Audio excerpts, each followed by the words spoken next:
5 people, 1 house, 12 weeks, and no one can leave. 1 case of millions across the UK. But this has to be the most bizarre lockdown story we could find. This is your host, Teddy Teddington, bringing you the brand new and exciting show to your screens. This is Come Live With Me.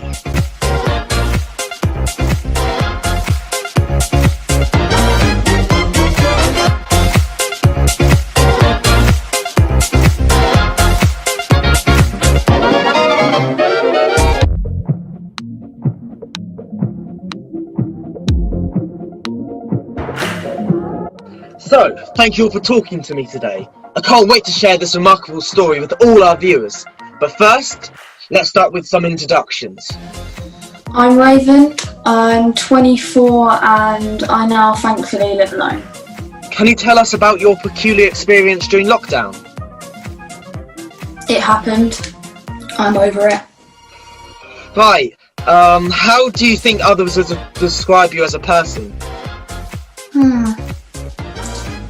I'm an absolute joy to be around.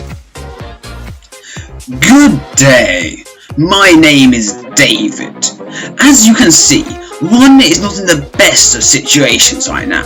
However, I feel like with my strong work ethic, focus on one's own cleanliness, and the cleanliness of one's own mansion, I will soon be back on top. Hey, so I'm Jordan. I guess I love to surf and be free with the waves and nature. But hey, I love the world and everyone in it. People just seem to be drawn to me. What can I say? I'm just a great guy. Hello there. What? Oh, my name, of course. I am Daniel Caleb Williamson. I'm 18 years, 2 months, 5 weeks and 3 days old, and I have rather a fond interest in anything written by Shakespeare, and when I'm on my own, watching Love Actually. Well, wonderful film, in my opinion. Alright babes, I'm Brittany. Yeah, kind of like Britney Spears, but I'm obviously more iconic. And if my friends could describe me, they'll probably say I'm bubbly, a total fashionista, as you can see, and a mega party animal. So viewers, I'm sure you'll agree we have a real mix of characters here.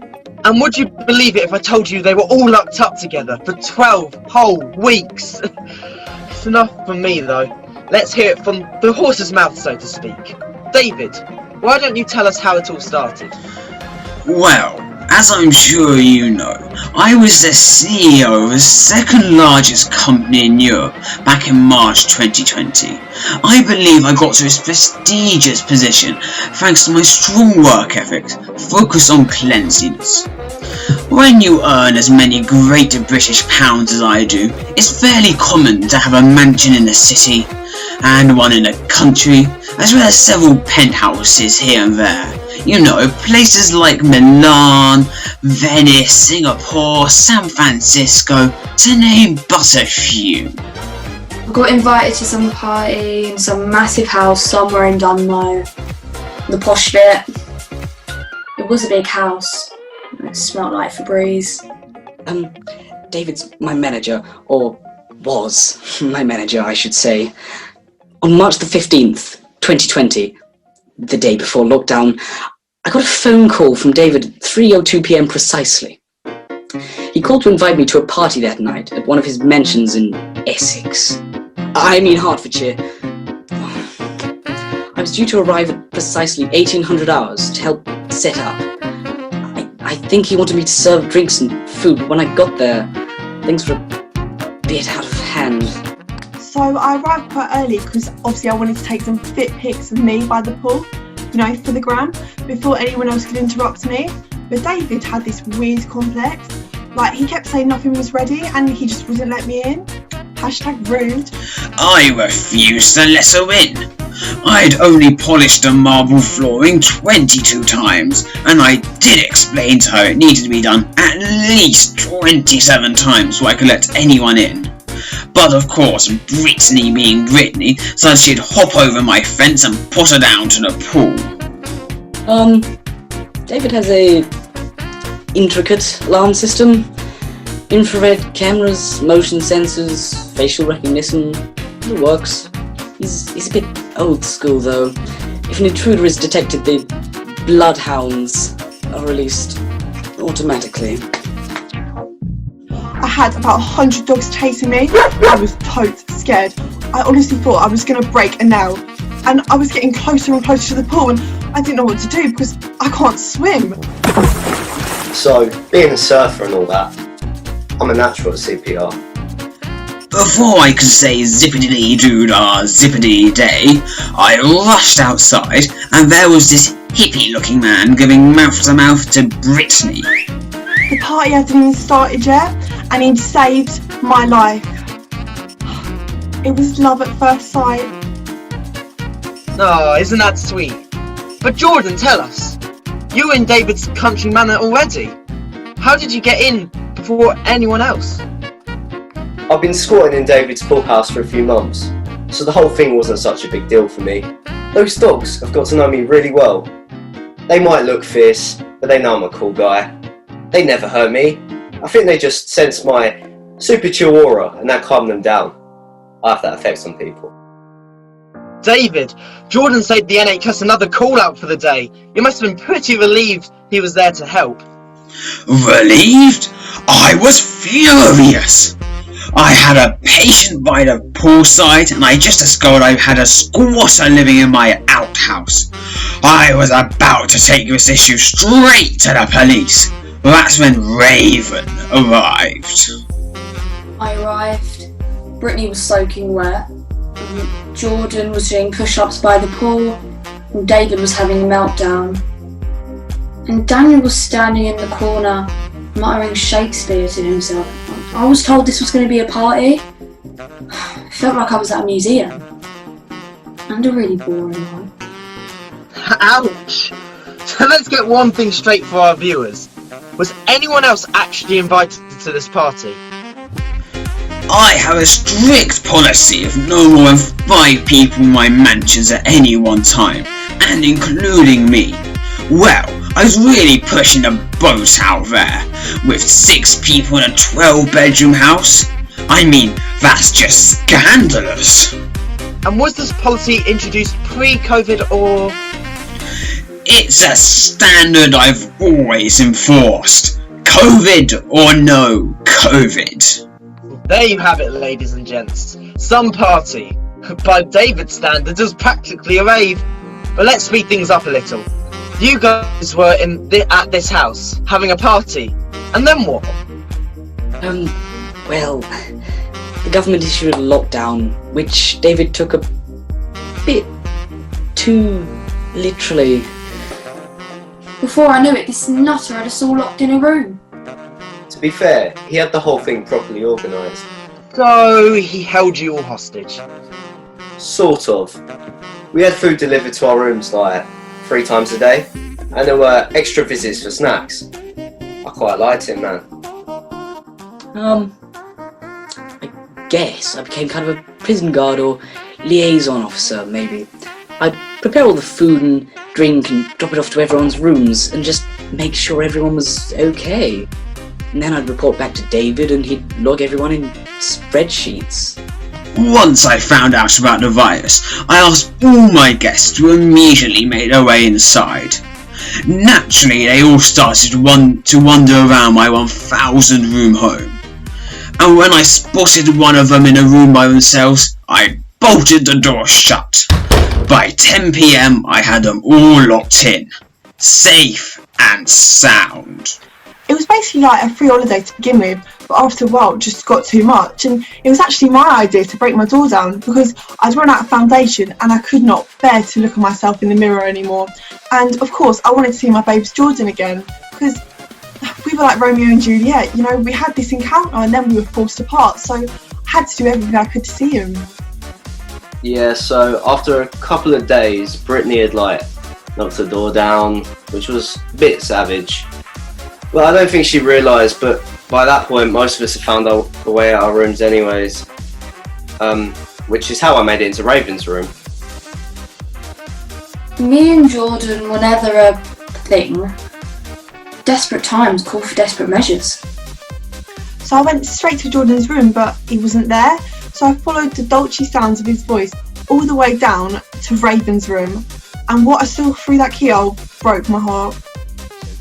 So, I believe in free love, man. I think it's the only way to be.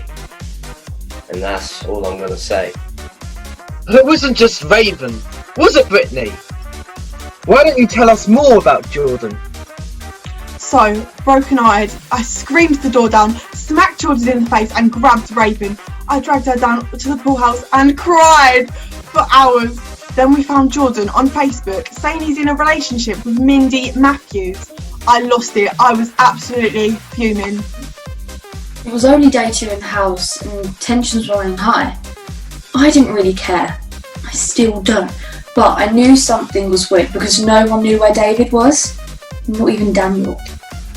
So, after lockdown was announced, I checked David's accounts to finish making up our Deliveroo budget. But his company was going in a really bad way, like, really bad. No one really knew what to do, but I said we might as well stay for a few days because we're in the middle of nowhere and no one knew how serious this lockdown thing was going to be.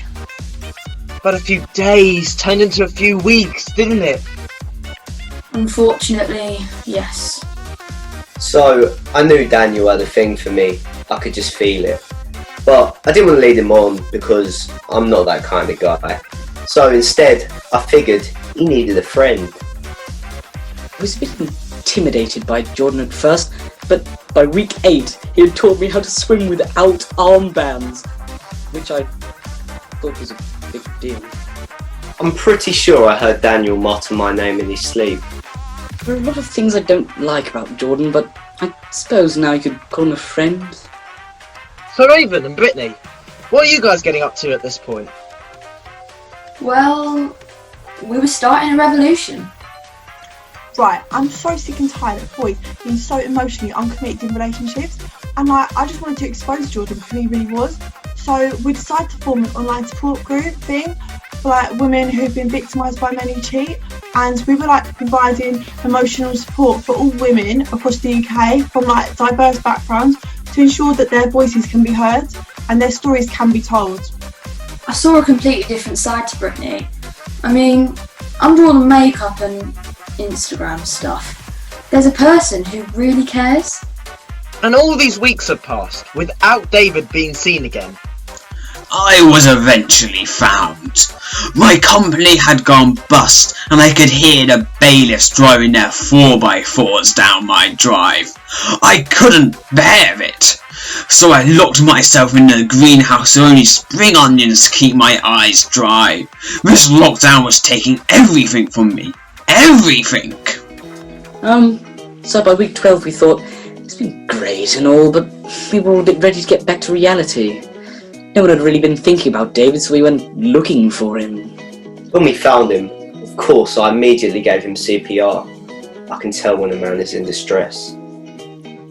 So Jordan's CPR made him scream at the top of his lungs, so I suggested that maybe he sell some of his property to pay off his debt, but he just started rocking himself to and fro, next to the cucumber patch. I suggested rehab. I've seen him like this before, so I knew what to do. I grabbed him by the collar, picked the nearest cabbage I could find, and knocked him round the head with it. Obviously, everything I taught Daniel was starting to pay off. I was awoken. Suddenly, I could see clearly and realise exactly what I needed to do. Clean. Thankfully, the cleaning industry is one of the only companies that survived COVID-19.